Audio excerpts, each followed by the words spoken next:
नमस्कार दोस्तों। अभी हमारा ज्योमेट्री वाला टॉपिक चल रहा है ना। इसके हमारे 2 लेक्चर हो चुके हैं जिसमें कि हमने जो ट्रायंगल होता है, कोई भी त्रिभुज, उसके अंदर कितने टाइप के सेंटर होते हैं उन सब के बारे में डिस्कस किया था, है ना। तो अगर आप जो परिकेंद्र होता है, अंतःकेंद्र होता है ना, सरकम सेंटर, इन सेंटर वगैरह, तो इन सब के बारे में 2 लेक्चर हमारे हो चुके हैं। आप चाहें तो वो 2 लेक्चर देख के वो आप डाउट उसमें क्लियर कर सकते हैं, ठीक है। तो आज जो हमारा टॉपिक रहेगा इसमें हम क्या करेंगे, जो किसी भी टाइप का पॉलीगॉन है, यानी पॉलीगॉन मतलब एक ऐसा डायग्राम रहेगा जिसकी सभी साइड्स कैसे रहेंगे, इक्वल रहेंगी। अगर आप ट्रायंगल बनाएंगे, त्रिभुज बनाएंगे, तो उसके तीनों साइड बराबर होने चाहिए। चतुर्भुज बनाएंगे तो उसकी चारों साइड बराबर होनी चाहिए। पंचभुज बनाएंगे तो उसकी पांचों साइड बराबर होनी चाहिए, ठीक है ना। तो किसी भी पॉलीगॉन के अंदर वाले एंगल का सम क्या होता है, या फिर उसके एक एंगल की वैल्यू क्या होती है, उन सब क्वेश्चन के बारे में आज हम डिस्कस करेंगे, ठीक है ना। तो देखो, इसमें हम शुरुआत करते हैं इसकी कहाँ से, ट्रायंगल से। तो सबसे पहले त्रिभुज लेते हैं, ठीक है। त्रिभुज हो गया, चतुर्भुज,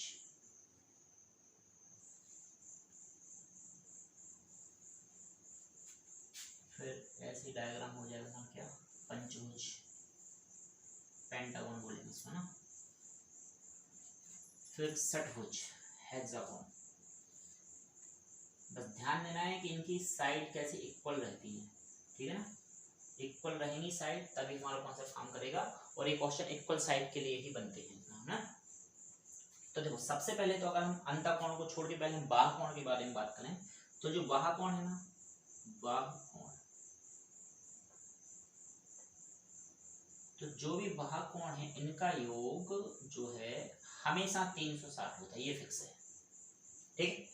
बाह्य कोणों का योग 360 मतलब समझ लेना, चाहे वो त्रिभुज हो, चतुर्भुज हो, पंचभुज हो, षटभुज हो, किसी भी टाइप का डायग्राम हो, ठीक है, उनके सभी के बाहर वाले एंगल का सम कितना होता है, 360 डिग्री, ठीक है। बाहर वाले एंगल कैसे, देखो इसको हम थोड़ा सा साइड को बढ़ा दें तो एक एंगल ही बनेगा यहाँ पे, इसको थोड़ा सा और बढ़ाएंगे, एक एंगल यहाँ पे रहेगा, है ना।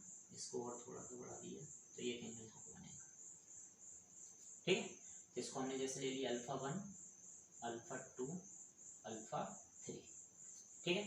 यानी कि α1 प्लस α2 प्लस α3, इनका सम कितना हो जाएगा, 360 डिग्री, ठीक है।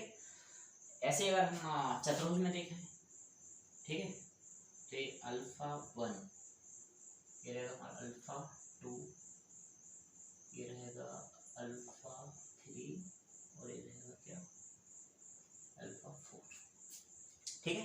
यानी कि α1 प्लस α2 प्लस α3 प्लस α4 कितना, 360 डिग्री, ठीक है ना।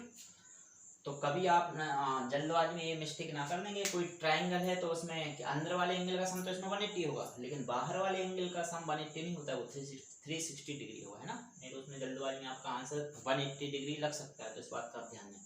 कोई भी डायग्राम बाहर वाले सभी एंगल का सम कितना होता है, 360 डिग्री, ठीक है। तो ये तो ही बात बाहर वाले एंगल के लिए। ऐसे इसमें अगर हम लेंगे तो इसमें 5 जितनी साइड होती है किसी भी डायग्राम में उतने ही उसके एंगल बनते हैं। देखो, इसमें 3 साइड है तो 3 एंगल है, 4 साइड है तो 4 एंगल, इसमें 5 साइड है तो 5 एंगल हो जाएंगे। वही α1, α2, α3, α4, α5 सभी का सम भी कितना, 360 डिग्री, ठीक है।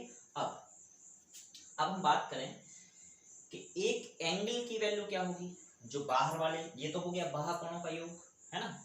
आप अगर एक और, चलो इसका एग्जांपल और लेते हैं, जैसे इसमें क्या कहाँ तक आ जाएगा हमारा, α1, α2, α3, α4, α5, ये हो गया कितना, 360 डिग्री, ठीक है।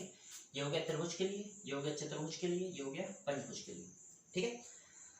अब हमसे क्वेश्चन इसमें क्या पूछा जा सकता है, क्वेश्चन हमारा ये हो सकता है कि किसी भी त्रिभुज के, जो त्रिभुज कैसा रहेगा, तीनों साइड बराबर रहेंगे, ध्यान देना, उसके प्रत्येक बाह्य कोण का मान क्या होता है, ऐसे इसमें पूछा जा सकता है। किसी भी चतुर्भुज के, कैसा चतुर्भुज होना चाहिए, समचतुर्भुज, उसके प्रत्येक बाह्य कोण का मान क्या होगा। किसी भी पंचभुज के प्रत्येक बाह्य कोण का मान क्या होगा। किसी भी षटभुज के प्रत्येक बाह्य कोण का मान क्या होगा, है ना। प्रत्येक कोण का मान, ध्यान देना, ये तो क्या है, ये है योगफल, है ना। अब जब एक कोण की वैल्यू आप निकालोगे, है ना, हम शुरुआत कहाँ से करते हैं, त्रिभुज में। त्रिभुज में एक बाह कोण का मान, ठीक है, एक बाह कोण की आप वैल्यू निकालोगे, ठीक है ना। तो देखो त्रिभुज के तीनों बाह कोणों का योग कितना 360 है ना, 360 है, तो इस 360 को आप 3 से डिवाइड कर दोगे, सीधा सा मतलब जितनी साइड है उतने से आप डिवाइड कर दो, ठीक है ना। तो कितना हो गया 120 डिग्री। ध्यान देना साइड इक्वल होंगी तभी ऐसा होगा, ठीक है ना। तो 3 से डिवाइड कर दिया 120 डिग्री हो गया। ठीक ऐसे ही अगर आपसे पूछा जाए कि किसी समचतुर्भुज के प्रत्येक बाहुकोण का मान क्या होगा, ठीक है ना, ये त्रिभुज के लिए हो गया, एक क्वेश्चन आपका काय के लिए हो सकता है, चतुर्भुज के लिए, ठीक है, एक बाहुकोण का मान। इसमें भी आप क्या करेंगे 360 को करेंगे 4 से डिवाइड, क्योंकि 4 साइड है इसमें, है ना। तो जब 4 से डिवाइड करोगे 4 से 9 टाइम कैंसिल हो जाएगा 90 डिग्री, ठीक है, 4 से 30 से 9 टाइम कैंसिल हो 90 डिग्री हो गया। ठीक ऐसे ही क्वेश्चन आपके काय के लिए हो सकता है पंचभुज के लिए, पंचभुज के लिए, ठीक है ना, प्रत्येक एक बाहुकोण का मान, प्रत्येक बाहुकोण का मान क्या होगा, ठीक है ना।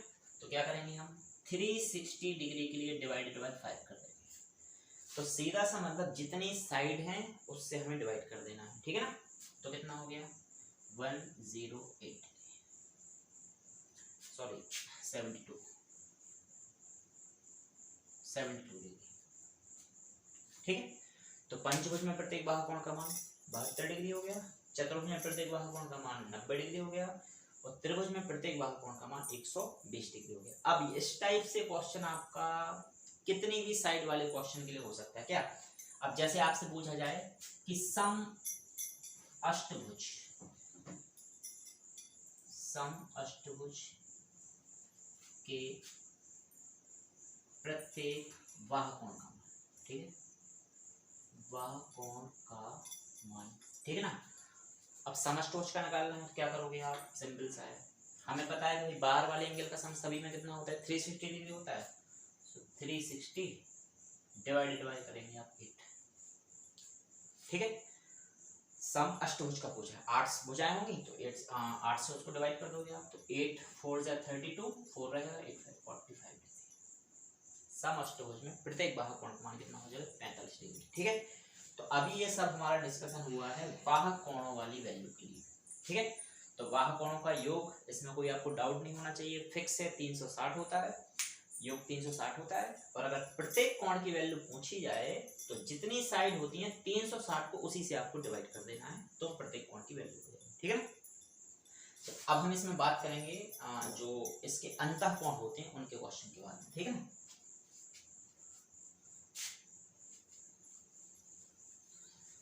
क्योंकि अंतः कोण बाह्य कोण तो सभी के बाह्य कोणों का योग तो 360 हो रहा था ना, अंतः कोणों का योग सभी में अलग अलग होता है, ठीक है।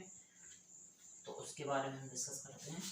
तो एक पहले तो हम नॉर्मली देखें जो हम सभी को पता होता है नॉर्मल, कि त्रिभुज के सभी अंतः कोणों का योग होता है 180 डिग्री, चतुर्भुज के अंतः कोणों का योग होता है 360 डिग्री, पंचभुज के अंतः कोणों का योग ये हो सकता है कुछ लोगों को पता ना हो 540 होता है, षटभुज के सभी अंतः कोणों का योग 720 डिग्री होता है, ठीक है। अब अंतः कोण मतलब ये थे कैसे बाहुकोण, अंतः कोण यहाँ पर है ये, है ना, ये वाले एंगल हैं हमारे अंतः कोण, ठीक है।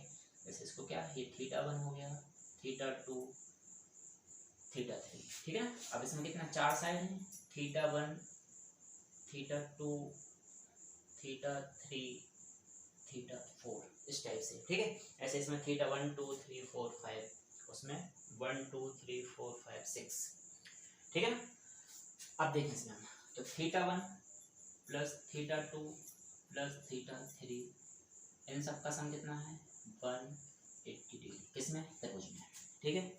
अब चतुर्भुज की बात करें θ1 प्लस 2 प्लस 3 प्लस 4 360 डिग्री, पंचभुज की बात करें θ1 प्लस 2 प्लस 3 प्लस 4 प्लस 5, ये 540 डिग्री, ठीक है।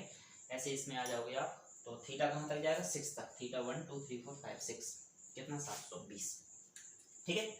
तो ये आ रहा है बाहुकोणों का योगफल 180 360 540 720, ठीक है। अब ये निकलेगा कैसे, एक तो आप नॉर्मल से इसमें एक अगर हम कैलकुलेशन देखें हल्का सा, देखो त्रिभुज में 3 साइड होती हैं, इसका हम सभी को पता है कि इसमें 180 डिग्री होता है, इसके तीनों त्रिभुज के सभी कोणों का योग 180 डिग्री है ना। अब जैसे ही आप चतुर्भुज पे आओगे तो देखो त्रिभुज से चतुर्भुज पर आए तो आपकी एक लाइन बड़ी ना, है ना, और एक लाइन मतलब एक स्ट्रेट लाइन अगर हम ले लें तो ये कितने डिग्री की होती है, 180 डिग्री की होती है। कोई भी आप स्ट्रेट लाइन ले लो, ये 180 डिग्री की होती है। तो जितनी ये लाइन बढ़ती जाएंगी ना वो 180 डिग्री प्लस होता जाएगा, ठीक है, 180 डिग्री क्या होना है, प्लस होना है। तो देखो इसमें ये 3 लाइन थी यहाँ पर, है ना, तो ये तो 180 डिग्री हो गया, ट्राइंगल का फिक्स है। अब देखो 3 से जैसे 4 लाइन हुई हमारी, है ना, एक लाइन इसमें बढ़ गई तो देखो 180 डिग्री बढ़ गया, 360 डिग्री हो गया। अब 4 के बाद देखो जैसे 5 लाइन हुई तो इधर फिर 180 डिग्री बढ़ा, 360 में 180 जोड़ दोगे ना तो 540 हो जाएगा। 5 के बाद 6 लाइन हुई यहाँ पे हेक्सागोन में, है ना, तो देखो 540 का फिर से 180 डिग्री बढ़ गया, ठीक है। ऐसे इसके बाद जब 7 लाइन आ जाएंगे इसमें तो फिर 180 डिग्री बढ़ेगा, यानी कि 900 आ जाएगा उसमें, ठीक है। तो 3 लाइन के बाद जैसे एक एक लाइन बढ़ती जा रही है तो 180 डिग्री प्लस होता जा रहा है। तो एक तो तरीका ये है इसके एंगल का पता करने का कि टोटल कितना होता है, ठीक है। अब अगर आप ऐसे नहीं करना चाहते हैं तो एक फॉर्मूला भी लगा सकते हो, अंतः कोणों का जो योग है, ठीक है, वो कैसे निकालोगे आप इस फॉर्मूले से, n-2 × 180 से, ठीक है। ये फॉर्मूला जब आप लगा दोगे ना तो इसमें आप सभी की वैल्यू आती जाएगी, ठीक है। अब देखो n क्या होगा, नंबर ऑफ साइड्स, n है नंबर ऑफ साइड्स, है ना। अब जैसे हम बात करें त्रिभुज की, ठीक है, तो त्रिभुज में भुजाएं कितनी होती हैं, 3 होती हैं। तो इधर n की वैल्यू क्या रखोगे आप, 3 - 2 × 180, तो 3 में से 2 माइनस होगा तो 1 बचेगा, 1 × 180 तो देखो 180 डिग्री, ये हो गया त्रिभुज का 180, है ना। अब जब हम बात करेंगे चतुर्भुज की, चतुर्भुज तो n की वैल्यू क्या रखोगे, 4 - 2 हो जाएगा, 4 - 2 × 180 डिग्री, ठीक है ना। तो 4 में से 2 माइनस हुआ तो 2 × 180 यानी कि 360 डिग्री, 360 हो गया, ठीक है। अब जब हम आएंगे किस पर, पंचभुज, ठीक है, पेंटागन, तो इसमें क्या होगा, n की वैल्यू क्या रखेंगे, 5 - 3 × 180 डिग्री, ठीक है ना। तो 5 में से 3 माइनस हुआ तो कितना रहेगा, 5 - 2 n - 2 है ना, तो 5 - 2, तो 5 में से 2 माइनस हुआ कितना, 3 × 180 डिग्री, तो हो गया 18 × 3 = 54, 540, ठीक है। ध्यान देना ये सब सम चतुर्भुज, सम पंचभुज, है ना, ये त्रिभुज मतलब कैसा, समबाहु त्रिभुज रहेगा, ठीक है। तो ऐसे आएगा, इस फॉर्मूले से आ जाएगा हमारा क्या, सभी अंतःकोणों का योगफल, ठीक है। अब अगर आप एक अंतःकोण की वैल्यू निकालना चाहते हैं कि एक अंतःकोण कैसे निकलेगा, ठीक है, तो इसमें वही जैसे अभी हम एक बाह्यकोण की वैल्यू निकाली थी ना, वो कैसे आई थी हमारी, 360 में हमने जितनी उसमें साइड होती है उससे डिवाइड कर दिया था, ठीक है। ठीक ऐसा ही हमें इसमें करना है, ठीक है ना। जैसे देखो त्रिभुज के सभी अंतःकोणों का योग कितना हो गया, 180 हो गया। अब एक अंतःकोण की वैल्यू निकालोगे तो इस 180 को किससे, 3 से डिवाइड कर दोगे, आगे 60 डिग्री, तो त्रिभुज के एक अंतःकोण का मान 60 डिग्री हो जाएगा, ठीक है, समबाहु त्रिभुज में। अब जब चतुर्भुज के एक अंतःकोण का मान निकालोगे, समचतुर्भुज के, है ना, तो ये 360 है ना, इस 360 को डिवाइडेड बाय 4 कर दोगे तो ये 90 डिग्री आ जाएगा। समचतुर्भुज के एक अंतःकोण का मान कितना, 90 डिग्री हो गया, ठीक है ना। इसी प्रकार हम सम पंचभुज के एक अंतःकोण की वैल्यू निकालेंगे। अब देखो सम पंचभुज के सभी अंतःकोणों का योग कितना है, 540 है, इसको किससे, 5 से डिवाइड कर देंगे, 108, ठीक है। इस टाइप से हम किसी भी डायग्राम के एक अंतःकोण का मान निकाल सकते हैं, और ये आ गया हमारा क्या, टोटल, n - 2 × 180 से आ जाएगा टोटल, और एक एंगल की वैल्यू निकालने को जो टोटल आ जाए ना, तो जितनी साइड होती है उससे आप डिवाइड कर दोगे, ठीक है ना। चलो अब इसका हम एक एग्जाम्पल लेते हैं, उसमें अंतःकोण और बाह्यकोण दोनों निकाल के, है ना, इसको लेक्चर को खत्म करते हैं, ठीक है। इसमें जो है हमारा एक हम सम अष्टभुज के लिए लेते हैं एग्जाम्पल, जो सम अष्टभुज रहेगा, ठीक है। अष्टभुज मतलब क्या, ऑक्टागोन, तो तो उसमें सभी भुजाएं उसकी कैसी रहेंगी, बराबर रहेंगी, है ना। उसके सभी अंतःकोणों का योग क्या होगा, या बाहुकोण क्या होंगे, है ना। तो सबके बारे में समझते हैं। तो इसमें देखो क्या होगा हमारा समअष्टभुज, समअष्टभुज, ठीक है। इसमें कितनी भुजाएं होंगी, भुजाएं रहेंगी 8, ठीक है। अब इसमें आपसे बाहुकोणों के लिए तो क्वेश्चन बनेगा नहीं, बाहुकोणों का योग हमेशा कितना होता है, 360 होता है ना। बाहुकोणों का ये कितना, बाहुकोणों का योग कितना होता है, 360, ये तो फिक्स है, ठीक है। इसके लिए नहीं बनेगा क्वेश्चन। क्वेश्चन क्या बनेगा कि समअष्टभुज के प्रत्येक बाहुकोण का मान क्या होगा, प्रत्येक बाहुकोण का मान मतलब कि उसके बाहर वाले जितने एंगल है ना, तो प्रत्येक बाहुकोण का मान क्या होगा, प्रत्येक बाहुकोण का मान, ठीक है ना। तो इस 360 को आप कितनी भुजाएं, 8 भुजाएं ना, 8 से डिवाइड कर लोगे तो 8 4 जा 32 और ये 8 5 जा 45 डिग्री, ठीक है। 45 डिग्री प्रत्येक बाहुकोण का मान हो जाएगा, ठीक है। अब देखो इसमें हमें क्या निकालना है, अब ये प्रत्येक बाहुकोण हो गया। अब इसमें हमें इसके सभी अंतःकोणों का योग भी पूछा जा सकता है या फिर प्रत्येक अंतःकोण का मान भी पूछा जा सकता है, ठीक है ना। तो पहले तो आप अष्टभुज के अंतःकोणों का योग निकालो, अंतःकोणों का योग, ठीक है। तो क्या बताया फॉर्मूला, n-2 इंटू 180 कर दोगे, n-2 इंटू 180 सभी अंतःकोणों का योग आ जाएगा, ठीक है ना। तो क्या n की वैल्यू क्या लोगे आप, 8 8 हो जाए ना, 8 - 2 इंटू 180 डिग्री, तो ये रहेगा कितना 6 इंटू 180 डिग्री, ठीक है ना। तो 86 जा 108, 1080 डिग्री, क्या समअष्टभुज के सभी अंतःकोणों का योग कितना हो गया, 1080 डिग्री, ठीक है ना। अब आपसे पूछा जा सकता है क्या, प्रत्येक अंतःकोण का मान, ठीक है। प्रत्येक अंतःकोण का मान देखो यहाँ पे, जैसे प्रत्येक बाहुकोण का मान निकालने को हमने क्या किया था, डिवाइडेड बाय 8, जो बाहर के कोणों का जो योग था 360 उसको 8 से डिवाइड कर दिया था, ठीक ऐसे ही हम इसमें करेंगे। अंदर के कोणों का योग कितना हो गया, 1080 हो गया ना, 1080, इसको भी आप 8 से डिवाइड कर दोगे तो प्रत्येक अंतःकोण का मान आ जाएगा, क्योंकि 8 भुजाएं इसमें, तो 8 से अब आप इसको डिवाइड करोगे तो 8 बन जाए 8, कितना रहेगा 2 रहेगा 28 हो गया, 8 3 जा 24, 4 रहेगा 8 5 जा 40, ठीक है। तो 135 डिग्री प्रत्येक अंतःकोण का मान 135 डिग्री हो जाएगा, ठीक है ना।